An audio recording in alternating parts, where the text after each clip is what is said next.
निरंजन अलख निरंजन ओम अलख निरंजन।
कुठे गेले श्रीनाथ?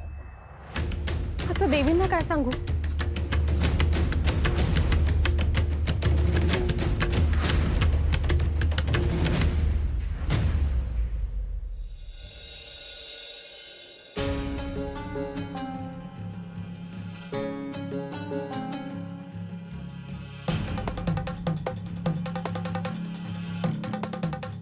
रोहिणी आली का? नाही अजून. श्रीनाथांबद्दल काही कळाले? नाही. कोणी आले की मला कळवा.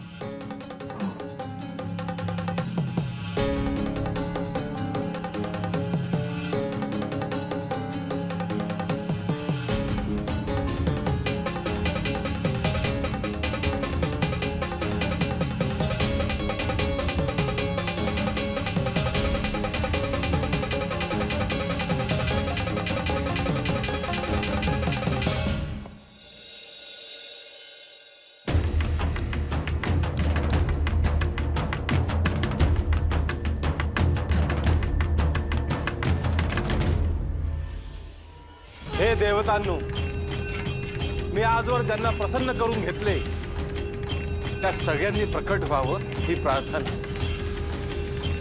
हे सप्तशृंगी देवी, हे हिंगळा माता, हे वीरभद्र, हे भैरवनाथ, हे वेताळा, हे वायुदेव, आपण सगळ्यांनी मला दर्शन द्यावे ही प्रार्थना.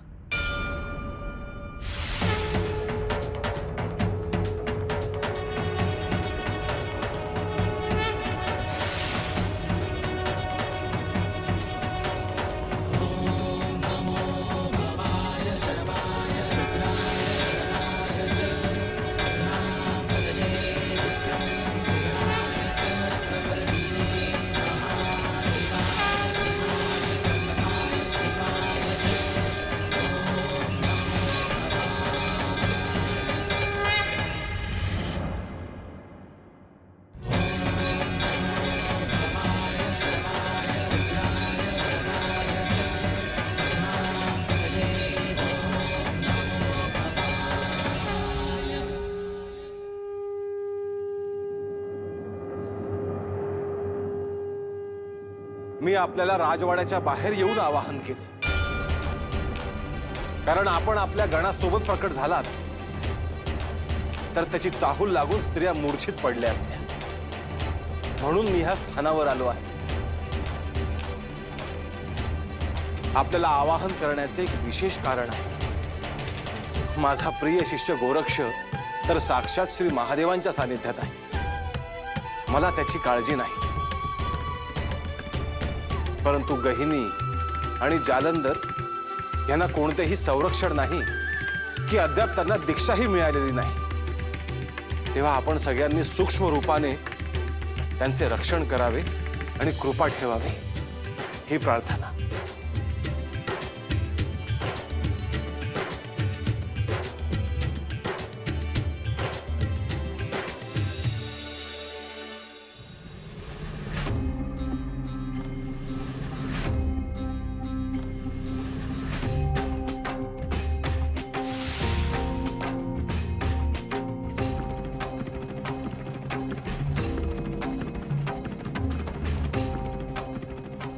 आता माझी काळजी कमी झाली.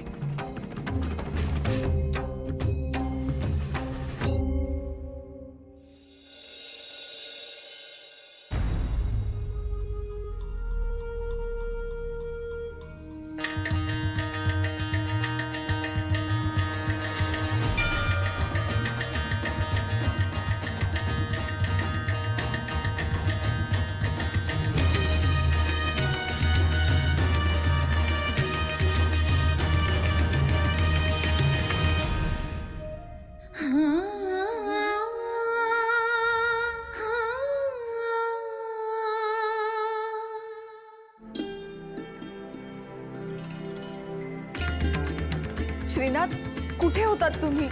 तुला सांगितलं होतं ना मैनावती, महत्वाचं काम होतं. तुमच्यामुळे आज दिवसभर मी अन्नही घेतलं नाही. याच काळजीत होते की तुम्ही कुठे गेला होतात. मैनावती, पुढे आयुष्यात असे अनेक क्षण येणार जिथे काही गोष्टी मी तुला सांगू शकणार नाही, आणि त्या सांगूनही त्या तुला समजणार नाहीत. तरीही सांगतो, माझा गोरक्षेत्र श्री महादेवांच्या आज्ञेत आहे. श्री दत्त महाराजांची कृपा देखील त्याच्यावर आहे. परंतु गहिनी, तो एका गावात आहे. जालंधर तर अजूनही अरण्यात फिरतो आहे.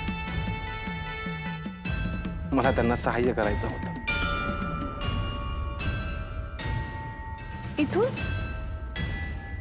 इथून तुम्ही त्यांना कसे सहाय्य करणार? अशा अनेक शक्ती आहेत मैनावती, त्यांना आवाहन करून मी इथे राजवाड्यात बोलवू शकत नाही.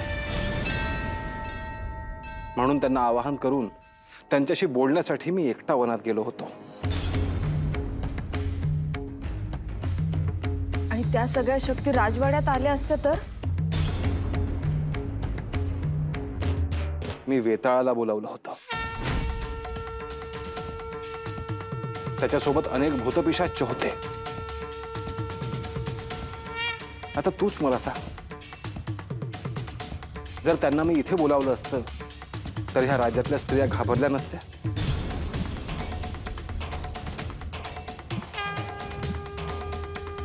क्षमा असावी श्रीनाथ. मी दिवसभर तुमच्याबद्दल नाही तो विचार करत होते.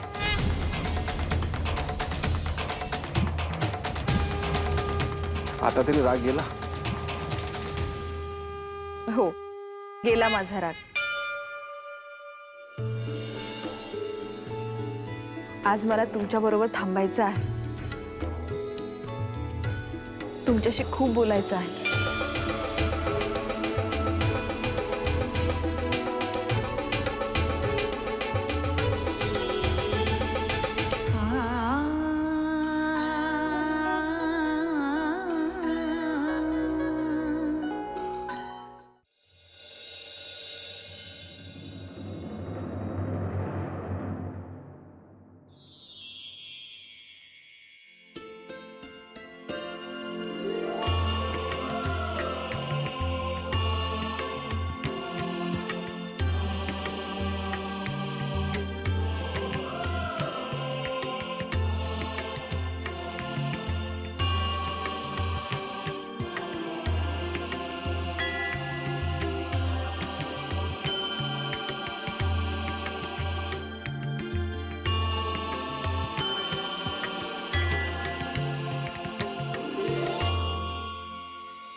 मी म्हणालो होतो की ब्राह्ममुहूर्त झाला की मी येतो. मी जागीच होते, स्नान केलं आणि इकडे आले. उत्तम. आजचा योगच अद्भुत आहे.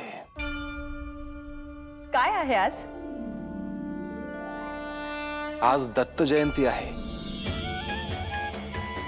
माझे गुरु, माझं सर्वस्व, त्यांचा उत्सव.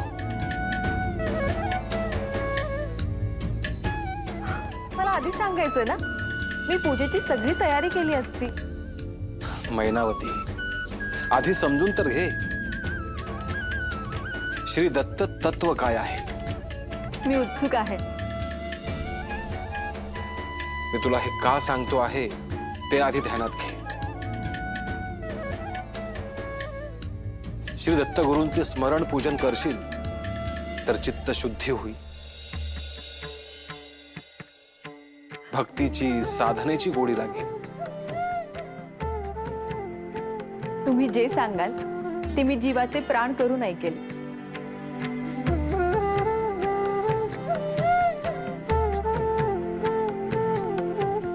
चैतन्याचे साक्षात रूप म्हणजे श्री दत्तात्रेय. श्री दत्त प्रभू कालातीत आहेत.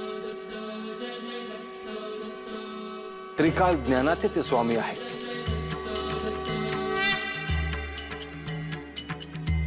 त्यांच्या केवळ संकल्पाने भूत, वर्तमान, भविष्य बदलू शकतो.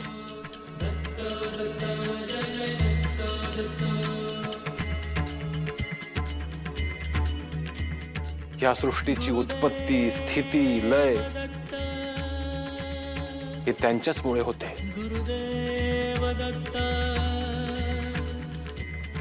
हे श्रीनाथ, तुम्हाला प्रत्यक्ष त्यांचा सहवास लाभला. त्यांनी तुम्हाला ज्ञान दिलं, परंतु माझ्यावरही त्यांची कृपा व्हावी असं जर मला वाटत असेल तर त्यासाठी मी काय करू?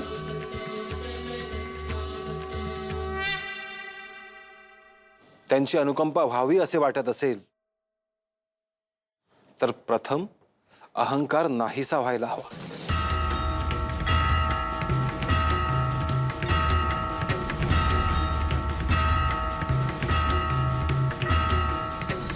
पण मी संसारात आहे, राज्य कारभार करते. त्यातही ते शक्य आहे मैनावती. आजपासून साधनेला सुरुवात कर. मी आणि माझे हे एकदा का सुटले की तू खऱ्या अर्थाने दत्तकृपेला प्राप्त होशील. खरंच मी प्रयत्न करेन, परंतु मी तुमच्यात इतकी अडकली आहे की तुम्ही फक्त माझे आहात या भावनेतून सुटका नाही.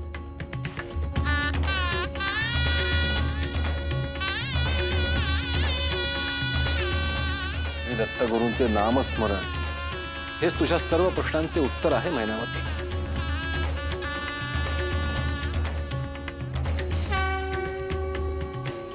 आजवर मी तुम्हाला काहीच मागितले नाही. आज एक मागू? मी देण्यासाठी तत्पर आहे. माग. मला श्री दत्तात्रेयांचं दर्शन घडवा.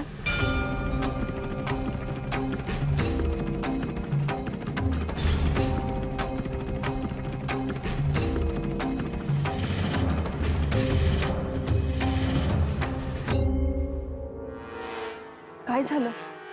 तुम्ही शांत का? शक्य नाहीये का? माझी तीव्र इच्छा आहे. मैनावती, श्री दत्तगुरूंचे क्षणभरी दर्शन व्हावे त्यासाठी अनेक वर्षे तपस्वी साधना करत असतात. तुझे ते संचित नाही.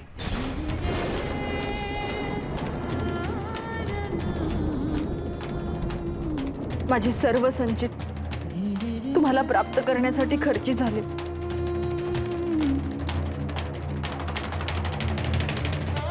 मैनावती,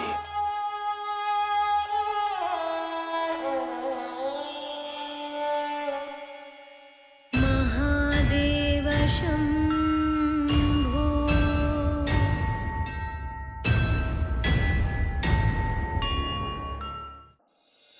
माझ्या तपोबलाने मी श्री दत्तगुरूंचे तुला दर्शन घडवतो.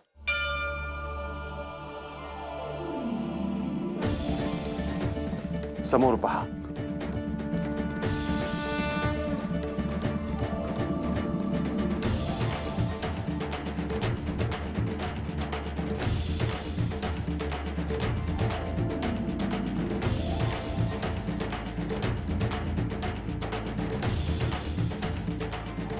ओम श्रीपादराजं शरणं प्रपद्ये.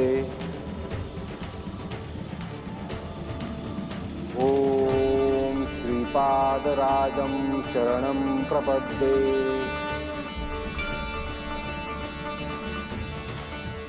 ओम श्रीपादराजं शरणं प्रपद्ये.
श्री दत्त महाराजांचे दर्शन घडावे म्हणून तुम्ही माझ्यासाठी तुमचं संचित वापरलं. तुझी भक्ती दृढ व्हावी हाच त्याच्या मागचा हेतू आहे. आता मला एक सांगा, मला जर दत्त महाराजांची साधना करायची असेल तर मी काय करू?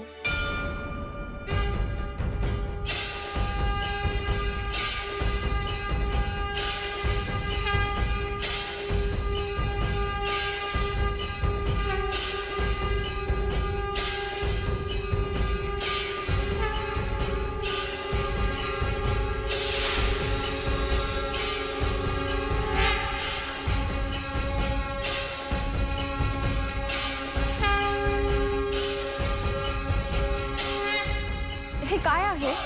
औदुंबर. श्री दत्तात्रेय या औदुंबरात सूक्ष्म रूपाने निवास करतात.